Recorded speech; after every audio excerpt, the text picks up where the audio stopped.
Hey guys, what I think could potentially happen in this market is one, the short squeeze, which we already saw that today, why the Dow, for example, went up 7% in an hour.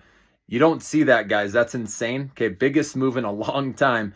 So, but I can see this continuing potentially, maybe little dips. Of course, it's not gonna go straight up, but there's gonna be little dips. And those are your entry points here now because I believe FOMO, fear of missing out on the dip, now is going to become a real thing. People don't want to miss their opportunity to buy lower. And this is what could send this up quicker than we think. Even after this big day today, it wouldn't shock me if we have another solid move back up again. Maybe not as high as today, but it could be maybe half the size or somewhere around that, which would still be a huge move. And then people are really going to be scratching their heads thinking, okay, now what do I do, right? I just missed this huge, whatever, 10% move in a major index, like I said, which is rare, and then it's going to be harder. So that's why I'm okay, guys. Any dip tomorrow, if you didn't get in anything today, then you could try to find some sort of pullback where RSI maybe goes down close to 30 and you can buy in there, get some shares in. Okay, and then if it goes lower, like I said, you can buy a little bit more, right? So spread it out, okay? So in case the market does want to roll back over, right, you can get in. But this is where you want to scale in because quickly, guys, this could be over and then it's gonna be hard to buy after the market has already raged higher.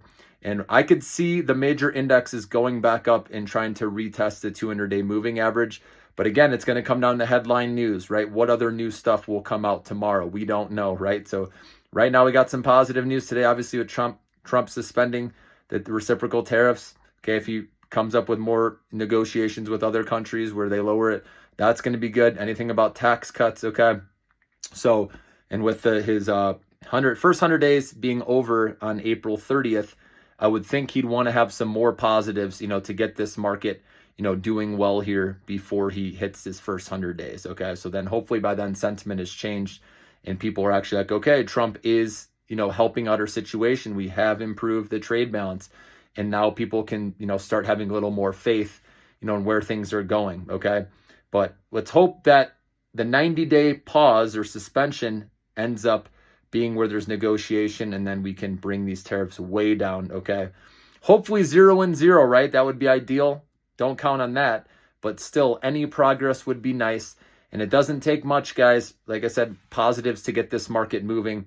But just watch out for that. The 200-day moving average, guys. Look on the major indexes. If you pull up the SPY, right, or the NQ, whatever you want to pull up, the NASDAQ 100, the QQQ, okay?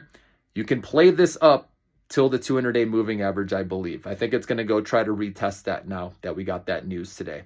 Okay, like I said, it's not going to go straight up there, but those dips, those little dips along the way, those where you want to get in if you haven't gotten in yet. Obviously, if you bought today or earlier when I put out these, my alerts of that I was buying in the Millionaire Maker portfolio, then you're good. You can be a little more patient and wait for a bigger pullback. But I know a lot of people are feeling the FOMO of missing this dip. That's real.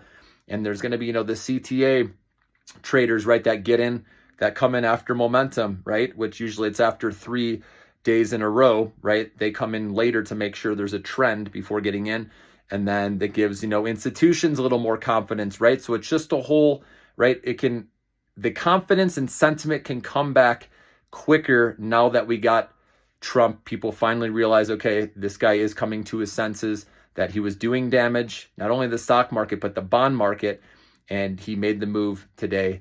And so, like I said, we live to see another day. We'll see what tomorrow brings the rest of the week, but I can see investors or traders like, oh my God, I don't want to miss this dip. I need to get in. And it could cause this rally to continue. But again, it's not going to be straight up. Remember that. Okay, so wait for your opportunity. Wait for some sort of pullback, even if it's a couple percent, whatever it is. Okay, that's your opportunity. Like when RSI, gets closer to 30, that's where you can, get in dollar cost average. And same thing if you want to take a shot riding this momentum up and just day trading or scalp trading, right? Keep watching that RSI level, 30 or less ideally. Those will provide good opportunities, for you to get in to stocks that you like.